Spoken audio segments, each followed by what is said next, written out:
morning and welcome to Rising. We've got a great show for you today. I'm joined by Kevin Cirilli. Thank you so much for filling in, Kevin. Of course. Thanks and we're talking, of course, about 6 people being presumed dead following the collapse of the Francis Scott Key Bridge in Baltimore that took place earlier this week. The bridge being struck by a cargo ship. I'm sure many of you have seen the harrowing footage. Now, authorities are continuing to investigate President Biden, saying he is working with Maryland Governor Wes Moore in the state. Transportation Secretary Pete Buttigieg also in contact with state and local officials. The economic impact already beginning to be felt, and you know we're going to talk about that. Well, it's really interesting in terms of what this means. It's first of all very harrowing images, and in fact, News Nation had this clip where an individual actually was able to record on their cell phone the cargo ship striking the bridge at about 1:30 a.m.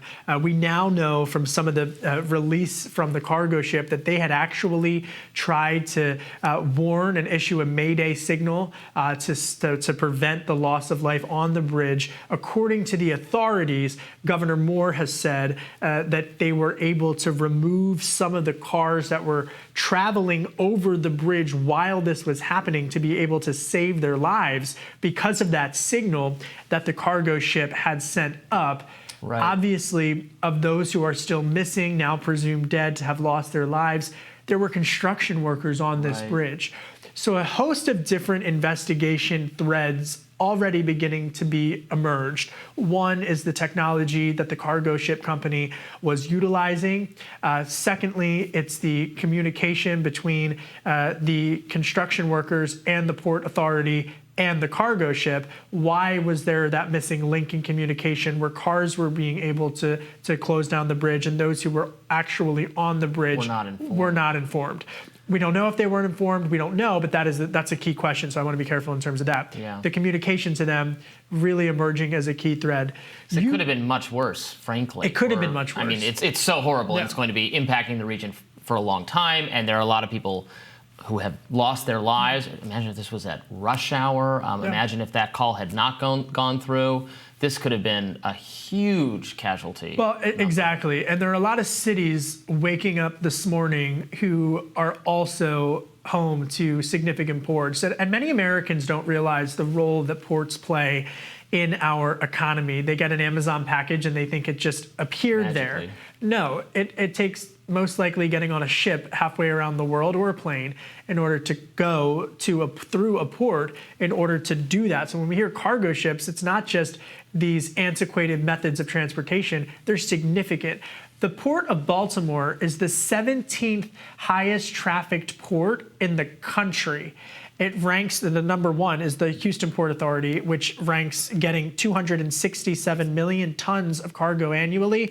For comparison's sake, the Port of Boston's Port Authority, they get 37 million tons. So in terms of just where it ranks, it's not in the top 10, but it is significant. Here's where it's number one: cars, automakers, trucking cars.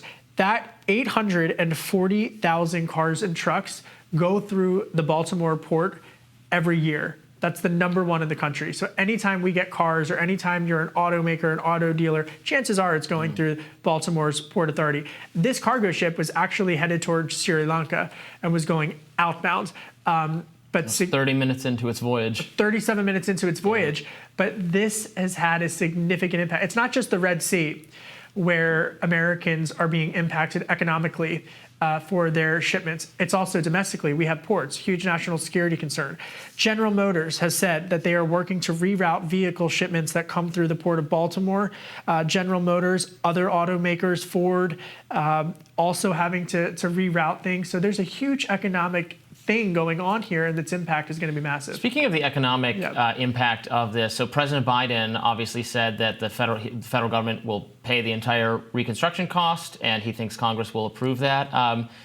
Here's my question: should whoever's responsible be paying for this? If it's the shipmaker's fault, or if it's the company's fault, or if it's whatever the error is, the insurance company's got to pay it. Is that why does the federal government take on that payment? It's a it's a great question, especially taxpayers. Yeah. Typically in these situations, the executive branch or the government, the federal government, will put the money up front in order to prevent larger economic impact from reverberating throughout the economy. Car makers, obviously a huge impact in the U.S. economy as a whole. You're seeing that in terms of the delays. We all remember the supply chain issues of the pandemic. These auto companies just getting out of that. Yeah. So that's an impact. But once the port is rebuilt, then the cause, typically they end up having to pay. So it's the money up front. I was surprised that he framed it that way as well. But typically... Yeah, just what the taxpayers want to hear. We're on the hook for this again. Yeah. Okay, if it's the money up front, that's fine. But, whoever is... and I'm not saying that we're not hearing that the crew is necessarily responsible. It seems like they did everything they could. Maybe it was a technical failure on the ship's we're hearing that it's had problems in the past, that it had failed a couple checks, although it had passed its most recent check. So I don't know. They should do an investigation, and we shouldn't knee-jerk start assigning blame or whatever. But if someone is ultimately responsible, it should be on them. I mean, that's what insurance is for, if it's the company's fault. Well, and then you take a look at what's happening with natural disasters such as hurricanes and whatnot, and it's typically anytime there's a disaster zone declared, it sets up, to your point, a domino effect of different legislative and priorities in terms of the money value.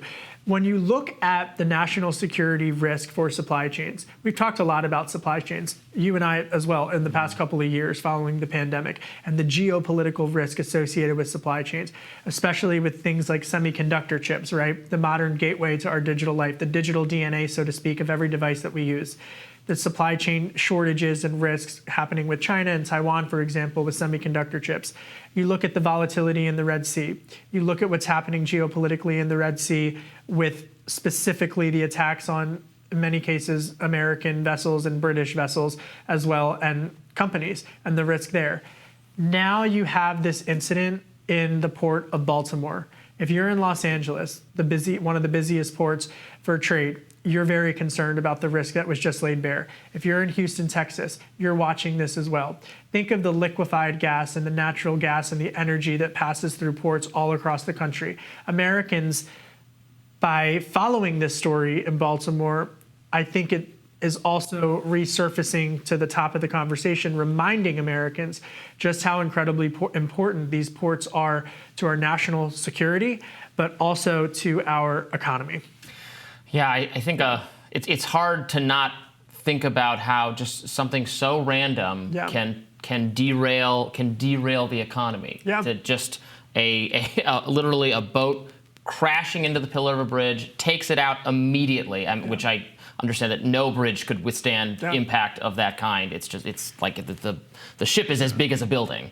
And that will shut down this harbor for years, and it will reverberate across the entire country. Yep. Goes to show how interconnected we are, and that's a good thing. That's good for the economy. We can ship goods from all over the world, but we are vulnerable to what they're all calling online a black swan event, just something you couldn't have predicted happening. Yep. Yeah. Yep.